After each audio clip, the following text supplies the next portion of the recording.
This committee of the whole meeting Monday, May the 9th is called to order.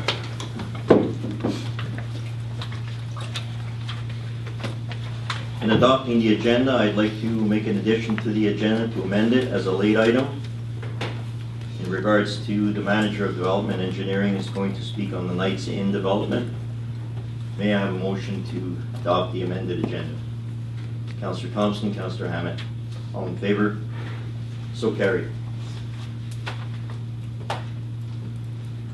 Moving on to our presentations from staff, from our manager of engineering. A verbal presentation regarding infrastructure. Mr. Reid. Thank you, Mr. Mayor.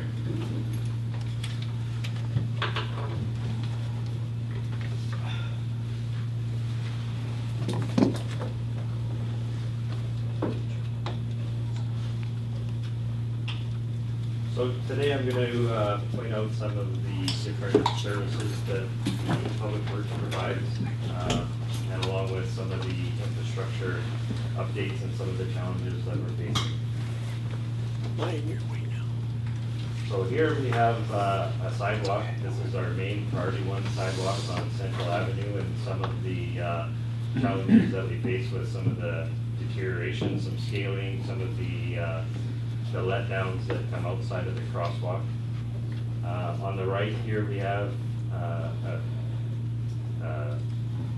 kind of a project that Ministry of Transportation and the city partnered in to take out some driveway drops, and we had to do some work there to repair the sidewalk at the same time. Managing some of the problems. This is a clay pipe, sewer pipe that we have rotted, and we've got the rotter up against some of the rocks and debris that have collapsed through the pipe.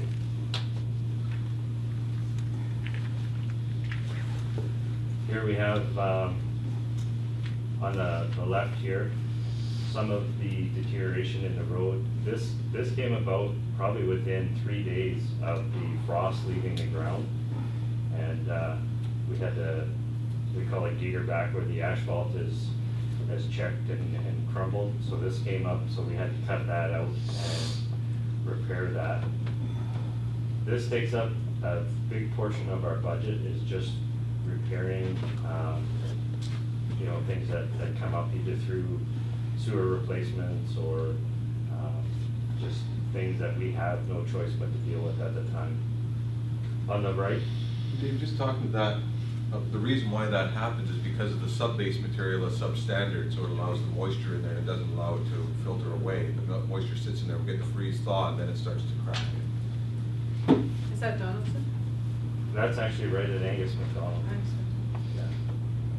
So it'll check and crack, and then the water gets in there and deteriorates the base if you don't do preventative maintenance, like crack sealing and different things like that. But it gets to a point where you can't crack seal, so that's one example there. So that's 68?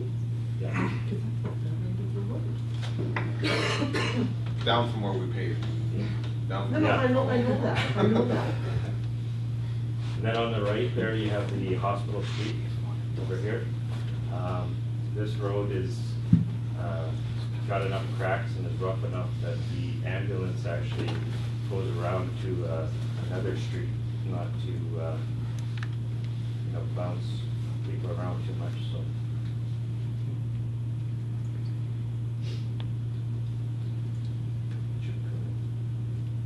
Okay. 3rd Street here. This is kind of how things develop. There's a little spot sinkhole that people phone in and say, we suspect that there's an issue here. So by the time we opened it up, there's a picture on the right of the depth of the sinkhole underneath that little 3 by 3 inch opening that initially showed up. Here's us repairing some of our storm system. We're digging along again. On the left here, you see a cavern or a void that's underneath the asphalt that didn't show up on the surface yet.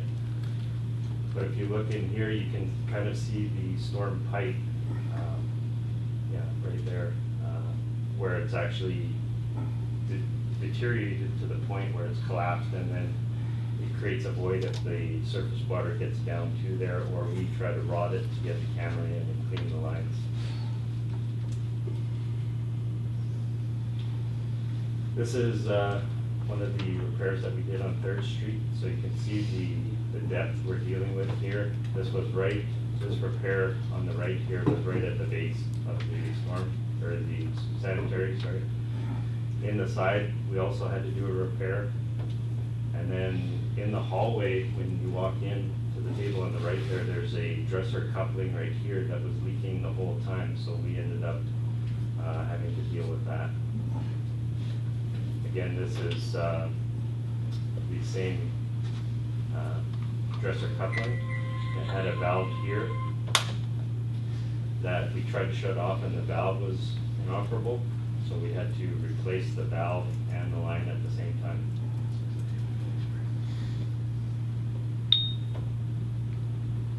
When we dug to do a condition assessment of our storm system on 3rd, it shows here on the right, sorry, I'm missing some of the pictures here, but on the right it shows the condition of the pipe. So we dug along, there was nothing right off the catch basin, then there was bits and pieces of the pipe. It went to asbestos cement pipe, and then back to cement. So we do have some of the better samples of pipe, again on the table to the right when you walk in the door. This is one of the sewer services that we prepared. So we have the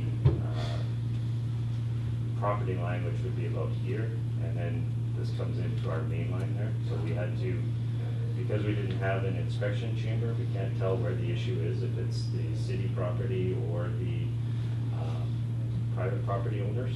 So this, we cut out that section, put in an inspection chamber so that we could do maintenance, and it has a backflow valve there, or a flap. Backdoor valve. Yeah, that keeps it from backing up if the main was to back up into the residence. Dave, how many properties in the community would you believe have an inspection chamber at the property line? What percentage do you think? I guess maybe 10. 10%. Yeah. So no, we can't go in and do maintenance. We have to actually go inside the person's house with our Vector truck and try to be able to rod it out and find out where the problem is. And we really only should be coming from that property line out to the main. And the danger for us is if we get that caught in there, now the homeowner's sewer system is at our peril. So. And actually speaking, you can't touch the sewer line until there's something done on it, right? Bring it up to speed. Sorry? I said you can't actually put inspection chambers all over the community unless there's something wrong that you need to work on, right? Right. We have a frequent flyer list that we've had people that have had issues in the community, so we're slowly going through and putting in inspection chambers and trying to repair any service issues that are on our side of the property line out to the main. Who incurs the cost for the IC? We do. You do,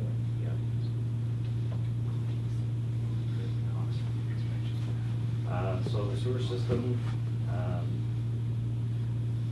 I should have a picture of a pump here that's got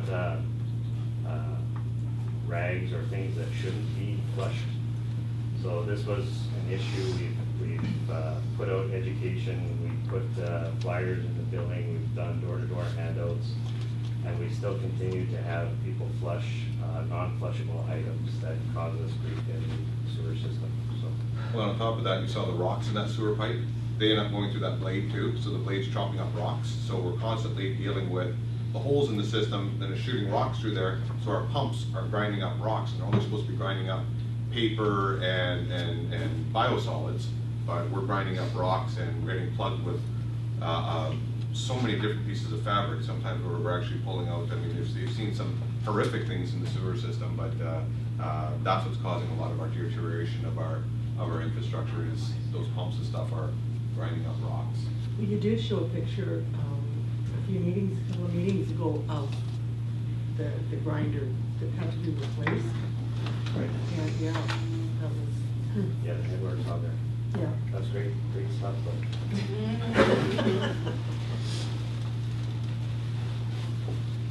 so this is our well 3. Doesn't look like it's in bad shape, but that well right there is over, they're estimating 40 years old. So this is the one that we are trying to replace this year. This right here is well number 4, and that just, that's the actual submersible pump that we took out. We had to replace that last week because it failed, it shorted out, and we couldn't repair it. So that was something that I'm going to try to put into that project with replacing well 3, but I may have to come back to council if there's not enough funds there to do a budget amendment so that we could have both wells replaced this year.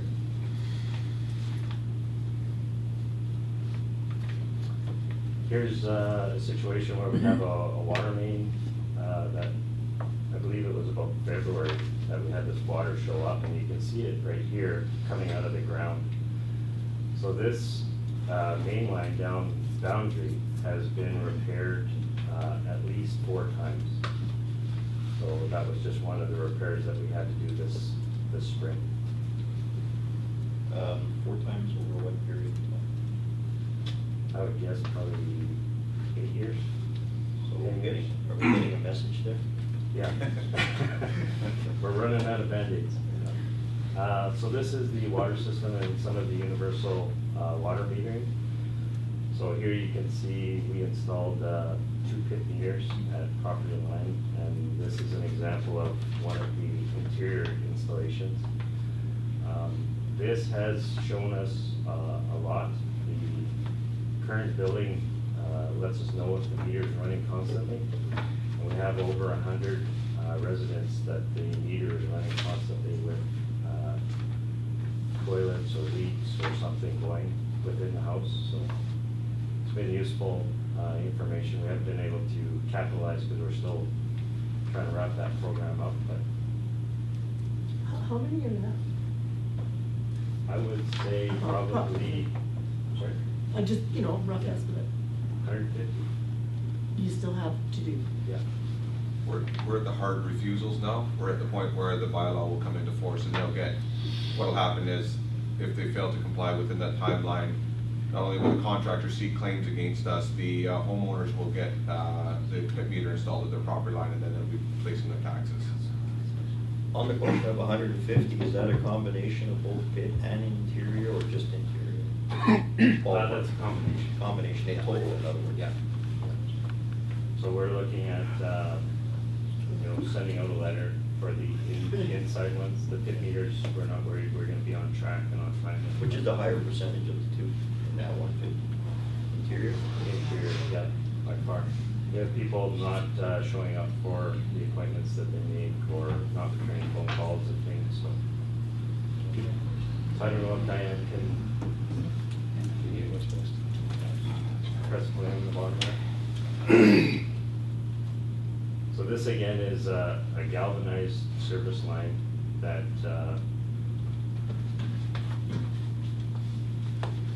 So your video's not gonna work? yeah, the trouble with pictures and videos today. Exactly. But on here, this video's not working, there'll be several leaks coming out of this. This is one of the services we encountered. Yeah. The manager of operations was showing me, this is actually water spraying out of the services. So this is what we encountered when we're digging up the water services, that we're finding this amount of leakage in our community. Where is that pipe from? 22nd Street. In the ground? Yeah. So this is an example. If I may comment on it, it's copper to galvanize, that's why you have the problem. That would be common that we Yeah. find in our community. Yeah, no, not it is electric common. unit. It will run copper on the city service side, and then the whole. Yeah, water once you do comes on. galvanize, it's toast. Yeah, and there's lots of services in the community that are galvanized that we're having trouble with. We have one right now that we're going to be digging up on Central on Wednesday. So we have to go across Central Avenue Wednesday to correct that. So that'll be a big traffic closure, so Central will be closed, traffic will be diverted through the community. There will be approximately 5 flag people on site just to repair one water service. But because we're closing both lanes of traffic on Highway 3, that's one of the challenges our team faces, is to deal with that. And that's an enormous amount of cost just to do one service repair. So is that between 9 and 10? Yeah. Because I've seen the guys there working before. It's between 6th and 5th Oh, on Central okay. Avenue. Okay. So there's a house on the corner there that I can only guess the age of the service, but it's a galvanized service. That's the one by the Legion. Yeah. So that is scheduled to be prepared. We met with MOTI and we have all that lined up. And our electrical system, these are cross arms that hold our high voltage lines up, and then you'll see the insulators on the end of the cross arms.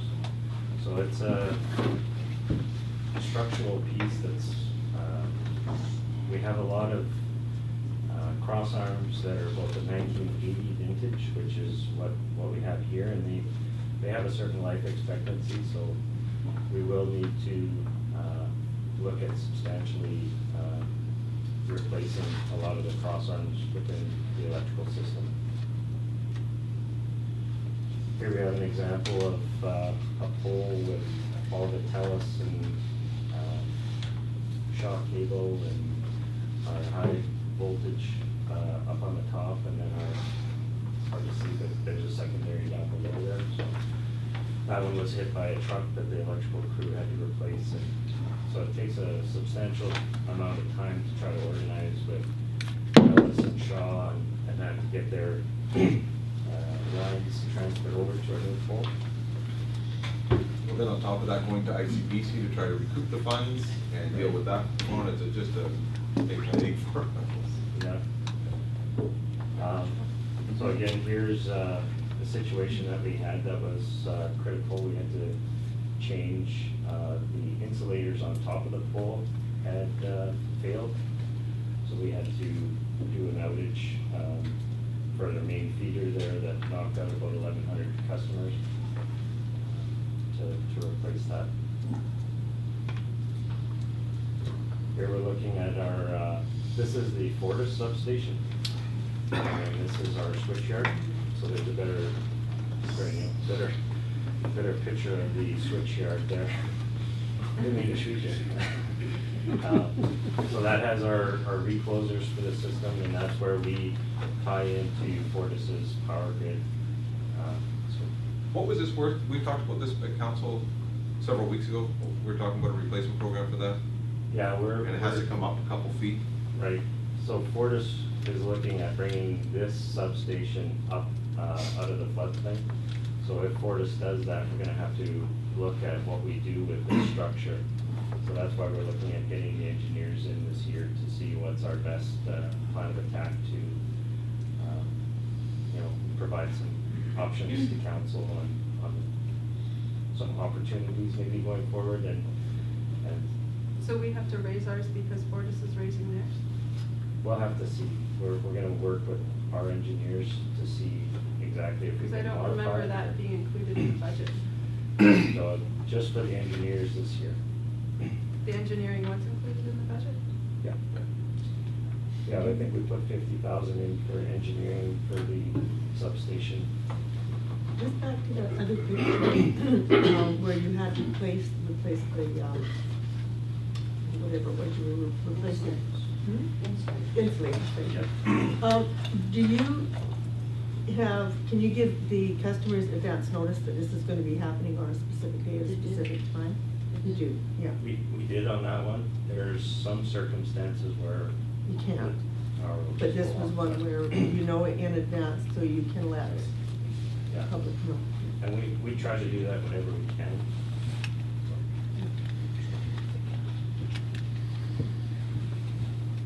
So again, there was an issue with our reclosers on our switchyard last year, right around Brad. So that failed, so that was in the budget for the reclosers. So just being completed now with all the reclosers will be completed this year. Facilities, here's an example of a roof on a washroom that we have at Angus McDonald that's going to need some attention. Over here we have the roof at Whispers of Hope. So that was one out of about 5 repairs that we did on that building. This is for Councillor Ross. This is the solar hot water for the women at the campground, and then for the men, so they each have one on their respective sides. Those are all asphalt, all asphalt roofs. Right. Yeah, have you looked at replacing them with hidden fastener metal? Do it once, do it right? Yeah, we have. But he's showing you the solar panels. Well, I know, but I'm looking at a really bad roof. Yeah. Well, it just seems I mean, I'm a metal roof, you know, Yeah. done. And then you Yeah. can catch your rainwater off it. We're just looking at different options and costs on that, so. Well, it's gonna cost you more, but you only pay for it once. Yeah. So this, again, when you go to the roof, is an added expense, but they are on there, they are working, and it is something we should be proud of. Awesome. So, Is yeah, there a sign? We're gonna get it. I can make it. I think I need to just make the sign. Here's some of our fleet. So this is one of 2 dump trucks that we currently have. It's plow truck, dump truck. They're 1989. This right here is something that we'll have to keep on the radar. It's one of our most used pieces of equipment. We usually get about 5,000 hours before it starts costing us more maintenance than the replacement. So, but these units are about 100,000, a little bit better, and then the attachments on top. And we've had the original attachments since the first unit we bought. So this is the second unit. This is the stormwater system that comes down from 17th Street. So behind A&W, it goes down and meanders through the fields and comes through here and into this little drain right here. And then it is piped from 7th Street, where this is, into our storm main that eventually goes out to City Park. Now, we've had issues in the past with this. There is a belly in the pipe, and it has collapsed gravel in there. So we can't camera it because it's like driving down a boat launch. You can see the water coming, and you can't get to the middle because it's full, and it filters the debris in there. It comes out nice and clean on the other side, but you can see all the leaves and stuff going in there with the little flowers and stuff. So eventually, we're gonna have issues there, but currently it is flowing okay. Any questions on any of that? The reason that I asked the manager of operations to bring this forward is because I want to bring it to council's attention as they consider the roadmap to financial sustainability and the tax increases that we look at. We have to start replacing our assets. We have to stop just keeping the lights on, and that's what we've been doing in our community. We have to start funding these liabilities and replacements because they are a liability for the city. Should any of those things collapse or fail, that's where you don't have water, you don't have sewer flowing, or you don't have storm water moving into its applicable areas. So again, as the roadmap suggests, that we'll have $1.7 million a year going into renewal for all of these applications over the next few years. So that's the good news for our community through these decisions that council's made, that the positives that are there, that's where your money is going to those replacements. So there's one slide that I don't know what happened to the picture, sorry about that, but it was showing a sidewalk that went in front of Gillies down Main Street. The sidewalk is not in good shape, but the sewer has issues. It has a collapse in it. So we spend probably $4,000 a year just in managing that because we couldn't afford to replace that sewer without ripping all the bricks and all the sidewalk and everything like that. So there's a few cases in Grand Forks where we managed the infrastructure because we couldn't afford to replace it. is the actual sewer problem on Boundary or on the highway side of things? It's on the highway. It's on the highway portion, eh? Yeah. Or west possibly? Yeah. Good, thank you. Yeah, this is really good. Thank you very much for this. I was Googling something that I remembered, and sorry about the noise that came up. It's a book I read called The World Without Us by Alan Wiseman, and I couldn't remember the author, that's why I was Googling it. And really, I read it a few years ago, and it talks about how unstable our infrastructure is. And it basically tells a story of what would happen to every city, town, village in the world if humans cease to either interact with our infrastructure or we cease to exist. And so it's not surprising that we have these issues. And so when people get all upset about stormwater drains and holes leaning over, it's just a reality of our inability to, like, nature is against us, and we're just trying to manage nature with our needs for, you know, this basic essentials. So, you know, the Leaning Tower of Pisa wasn't supposed to be leaning, just like that power pole. So, you know, I think, you know, like, I think I agree with, certainly with Mayor Conrad, we need to start to address, you know, instead of throwing money at it, is start to really do some big jobs to replace it, but doing it in a way that we have a long-term vision. And I wonder, did you ever look at these things? Did we ever look at this? Some of the, I got this from the sustainability workshop about long-term infrastructure replacement options. Anyway, thanks. It's great. Great presentation, Mr. Reed. Would you like to elaborate on your little toy you have in front of you? Sure.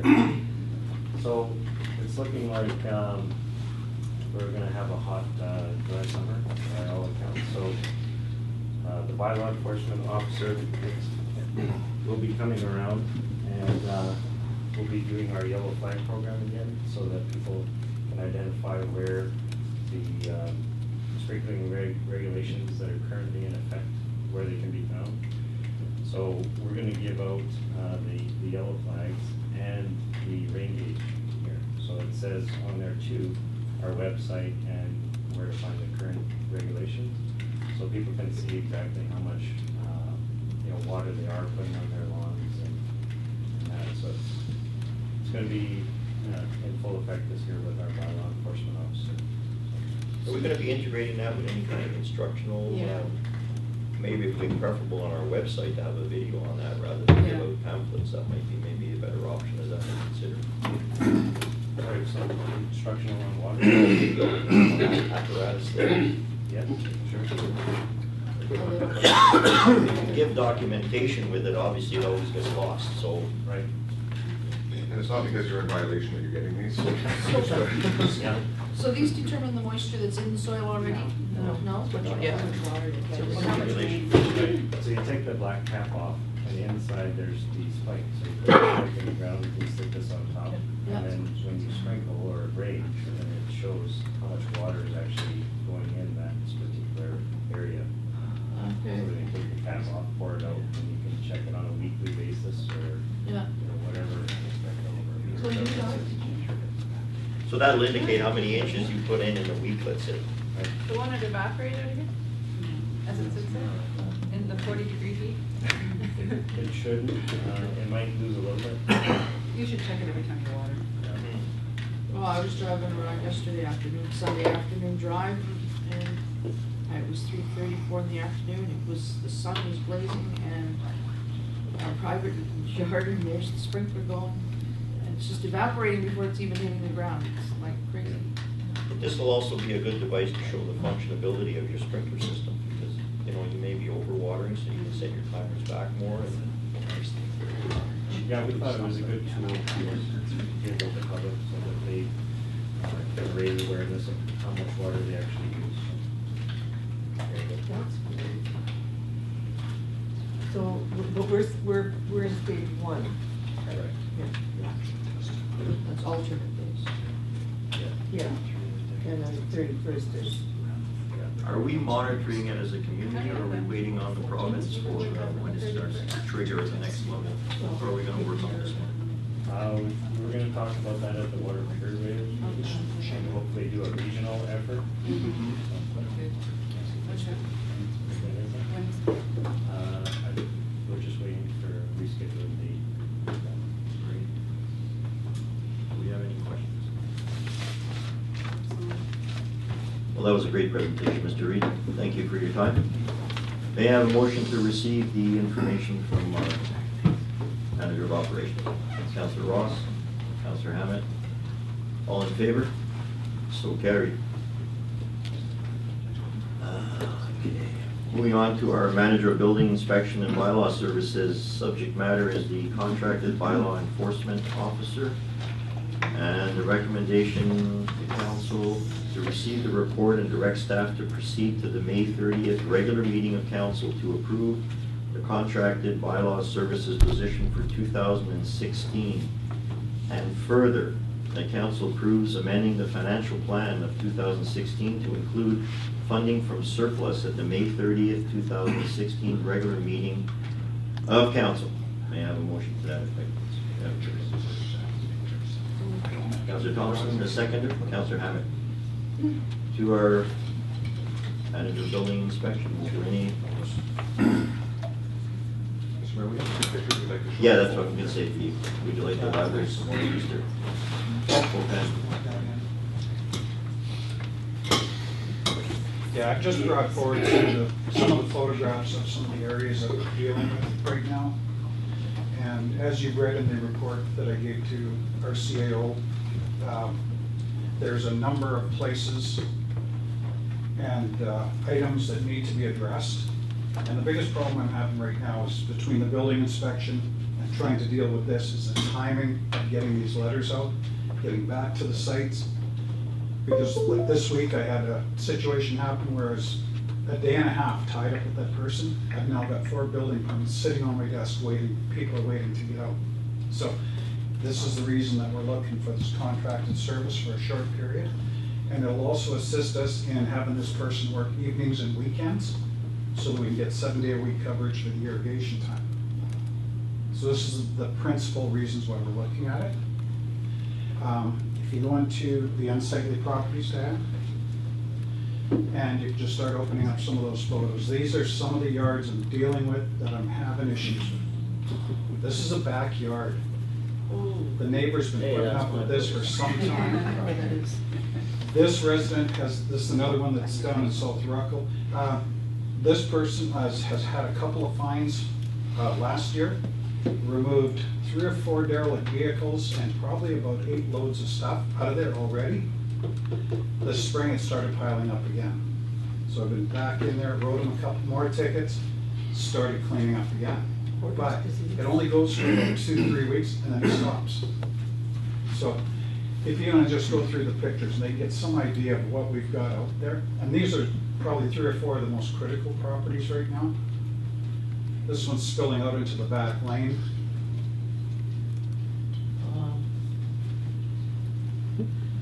And with these problems, when the bylaw officer comes to me, when the manager of bylaw services comes to me, we talk about IHA, health regulations, the odors that are coming into the neighbors' properties adjacent to them, the rats, things like that we're exposed to. So it's not only the unsightly piece, it's the other pieces that come with it, and it takes away the opportunity for people to enjoy their properties when they want to go sit in their backyard and these odors and they're dealing with these things on an ongoing basis. Plus, it also impacts on our, when we had our Realtors Roundtable, Right. one of the main issues, it's a deterrent from new people coming to the city when they see this. And they drive past some of these and they are in neighborhoods where there's other beautiful homes. And then they look across the road and go, oh my God. I'm just wondering though, when people have issues like this, usually there's issues going on in their lives, right? And I'm just wondering if they're actually mentally capable of dealing with this situation. I mean, yeah, we want them to clean it up, but do they actually have the ability to do that for themselves? We can write them tickets and we can, you know, be at them, but they obviously need some help in their lives. Yeah, see, this is that backyard the previous time with all the vehicles that were in there. Those are all removed now. So Are these primarily the property owners or these tenants? these are owners. These are the actual owners? These are actual owners. Do we have Not cases where renters. there's tenants and the, Yeah, none of these ones that I'm dealing with directly right now are tenants. They own the properties, but I have come across some where there were tenants, and those ones have been cleaned up. These are my 4 most critical ones right now. I've got 8 more that are in the wings that I haven't even been able to address yet, because I'm still trying to get going with these. Is it possible to have mental health assist and come in and on some of these house calls? I've talked to Interior Health about this, and unless they've got a situation where there is actual rodents that are visible, Yeah. there's not a lot they can do either. Our biggest thing is, can we clean it up? Yeah, exactly. And Mr. Mayor, when we think about this, you know, we're challenged with this. We have to make sure that we've done proper notification to the homeowner. And then we are cognizant of what the point that Councilor Butler pointed out is, these could be considered to be their worldly possessions. We look at it one way, but they might look at it a little bit differently. And dealing with that in a sensitive manner, it can take us up to 2 to 3 years to finally move on to the property to get to that point. But for the manager of operate, or for the manager of bylaw and building services, it becomes a challenge, like it's a significant challenge to go onto a property like this and say this is garbage and it has to be removed. So these people would actually come before council, potentially, and then we would then move with a court order injunction to move in and clean up. And that's gonna be a very sensitive time for us. But there comes a point in time where the neighbors that are affected by this want us to act, and those people don't want us to act. We're kind of caught in the middle of this. And this is where our bylaws become challenging for us as a community, because our staff are now caught into this dispute whether this is garbage or possessions. When there's actual garbage in the yard, I think there's no excuse for that, because we collect it at the property line, and we collect it weekly. Some of these areas here, I think that would be judged on that, because I see some things in there like a laundry basket and recyclables and things like that that maybe aren't garbage, but they are maybe demonstrating some, you know, maybe some tendencies that mental health may look at and say there's an issue there. So it becomes a real significant issue for us, and the question for us today is, does council want us to start to enforce these? Council wants us to start enforcing it. We will hire the seasonal bylaw officer that will come in, because typically it happens at this time of year, because they generally collect over the winter, and then once the snow is gone and people are out in their yards, this is when they start to really, the calls come into us. We can have 90 to 100 calls coming in about these things on a regular basis. So it takes the manager away from dealing with economic development and growth in our community and dealing with this. A question. You know, when you see something like this, one of the concerns I have is that that's what the outside is looking like. What are their homes looking like inside? And, you know, fire, you know, issues with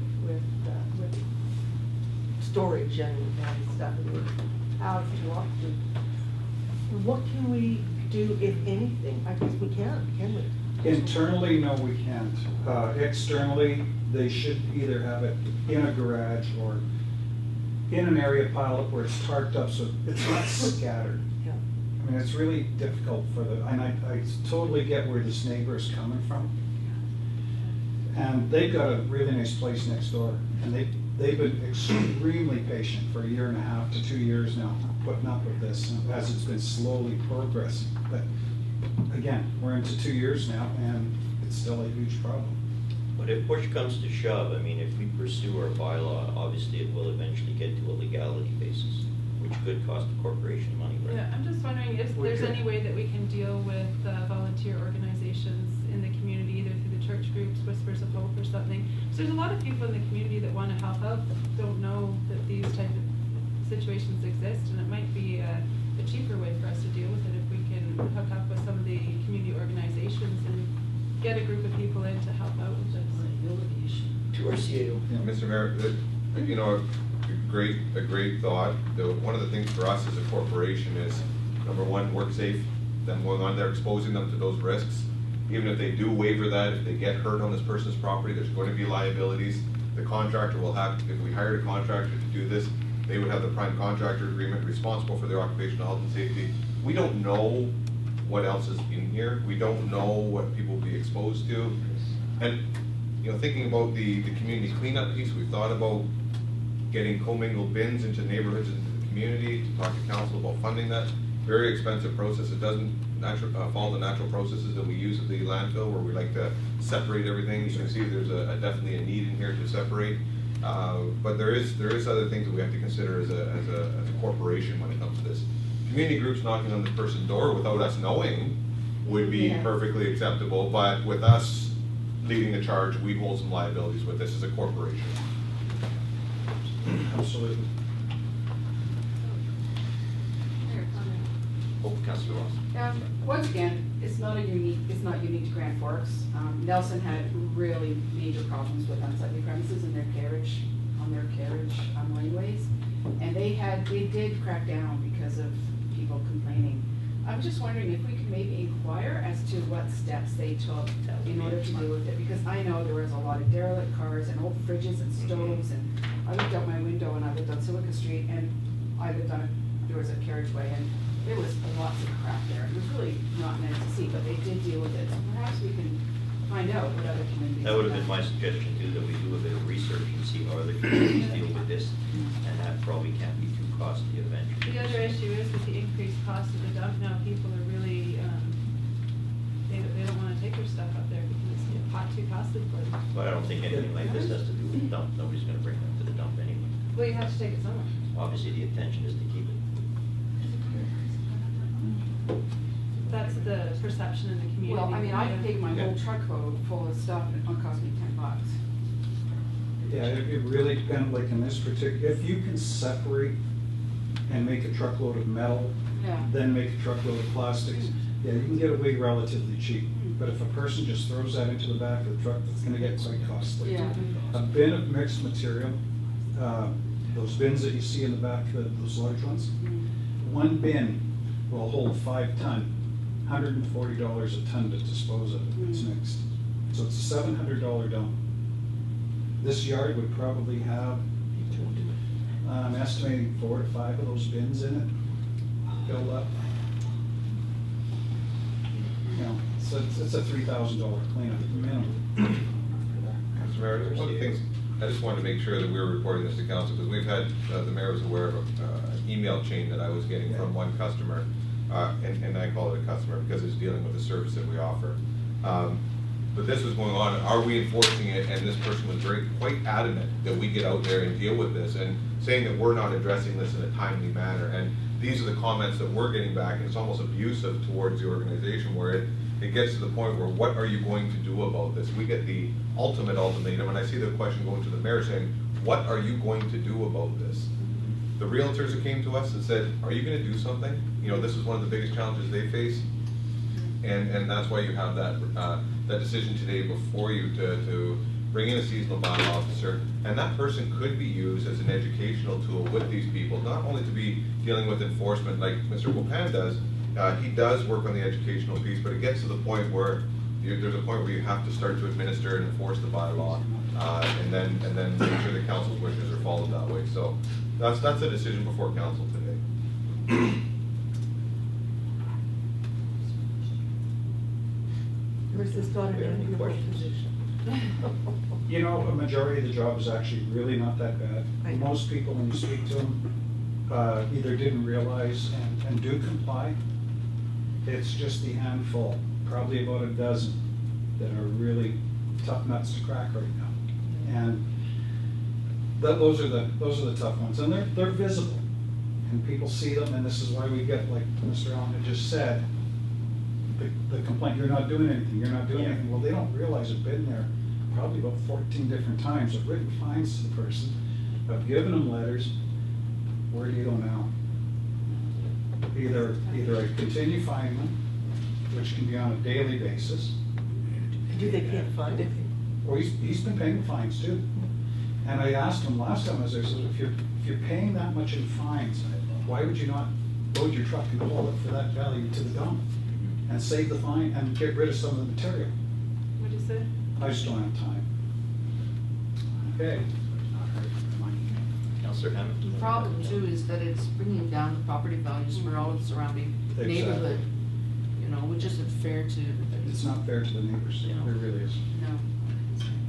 And So the assumption out there is that nothing's being done. That's the calls we get.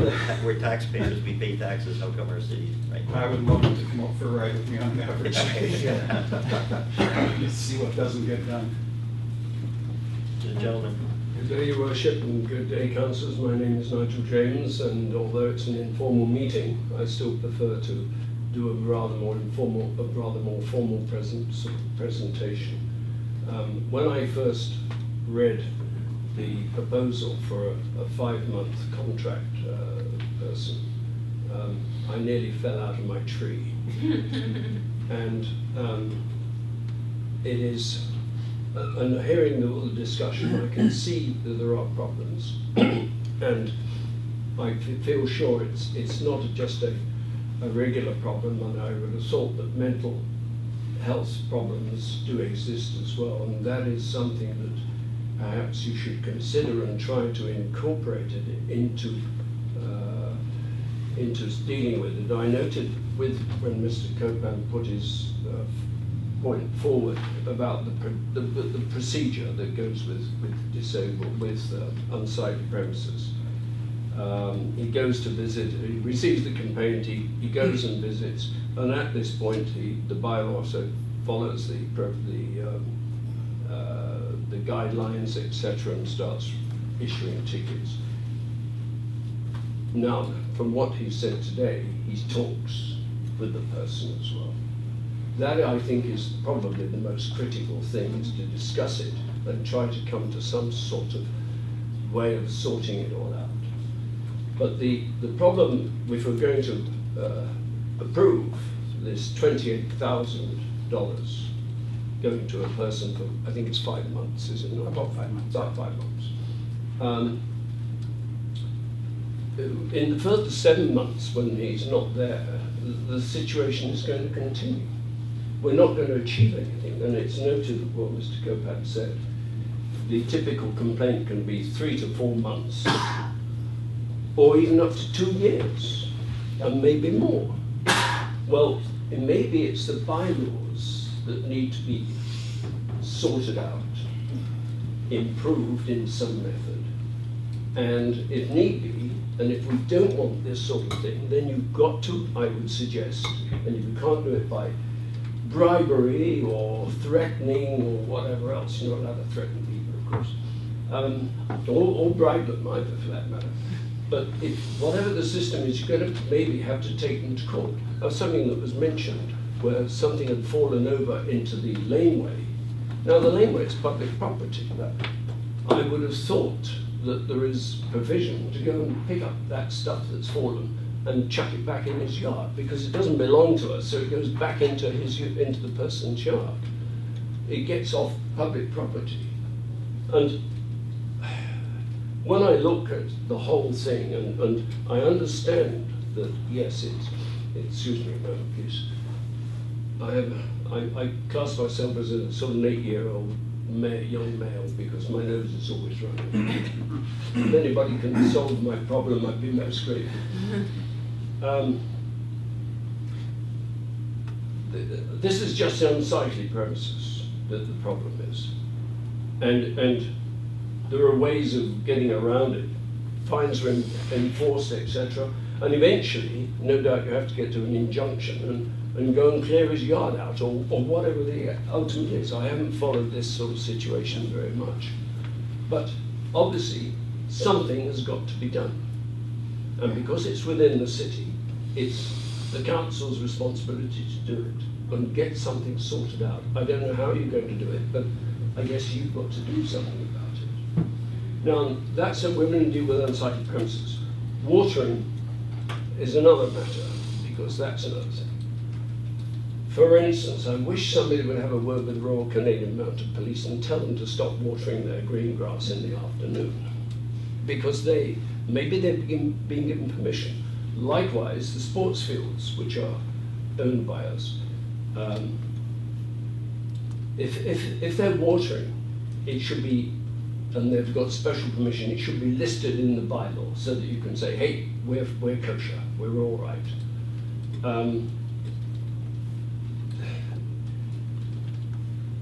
In some respects, I'm a bit surprised that the watering goes between 7 and 9 in the morning, 7 and 9 in the evening, and I believe overnight. I'm surprised that when you weren't hired on as